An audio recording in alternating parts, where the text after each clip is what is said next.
ass most of my life, so I got plenty of fucking practice in it. I wanted to get up here and tell you guys about my DUI. I don't know if any of you guys have ever had one of those.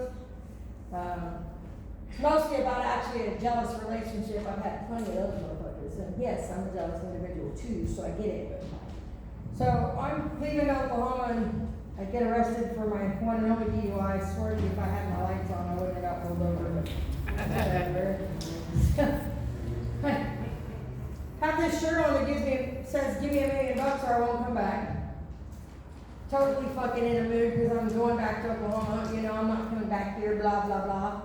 You know, I grew up in Oklahoma, so I end up getting pulled over by Highway Patrol here in Eureka, leave my car at Taco Bell, go out to Highway Patrol in Arcata. I'm being a cunt, I know. I've run around the block and being a cunt.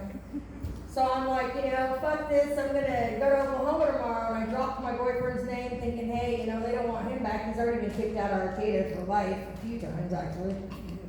And they only let me go, I'm like, I'm gonna change Hugh Hefner's cave to gonna be all men, fuck that shit, you know. You can make it, and you can make it, and you can't make it. About an hour in, they said, if he can make it, that guy you said can't make it, can make it into your new sex change for Hugh Hefner's back cave, then we won't test your blood and we'll let you go. I told him he couldn't make it, not like I was going anywhere, dude, that was over 10 years ago. Fuck, I knew then I wasn't going anywhere, but apparently I was a little loaded with an attitude. So, and by the way, my test came back with only meth and weed. Fuck your alcohol, I don't want to tell you. My thing at the time. So I ended up probably going to jail, they tested my fucking blood. And I have this thing about not calling. I don't know, you guys don't look like the type of people that hang out with my type of people, but I don't like calling from the jail, because if I call from the jail, it says who the cops need to go check on before I get home. So I didn't call the people that were traveling with me to Oklahoma for 8.5 hours, because I'm arrested. So they were obviously looking for my little methed out ass all night, because when I got home, they're like, who the fuck were you sleeping with? I said, I told your ass I got arrested. And finally, after the third time they asked me, I'm like, look, check it out. I slept with all of them.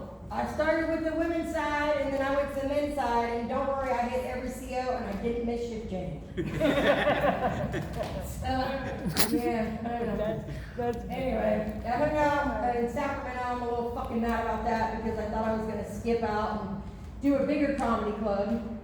One of the jokes I have here is, you know, we're able to come up here for 4 minutes, and usually I can't last longer than 3. You don't have to like me. I'm like a guy on a first date, you know, fucking clicking out. But whatever, I try that at least 8 times a day when I'm actually married. But I don't know about ever doing that shit again. But then again, I got married at 16. I know all of us made the best choices at 16. But at least with my marriage license, when I moved to Texas, I could bar hop. The trick is, I lived in Texarkana, so if he got mad, all he had to do was cross the fucking street. I can't get into the bars in Arkansas at 16.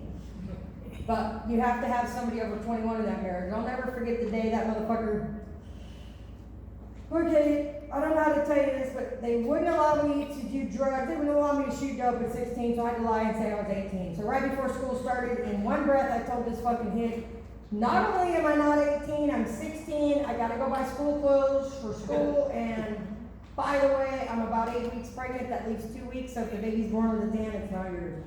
Yeah, no time to process. Anyway, they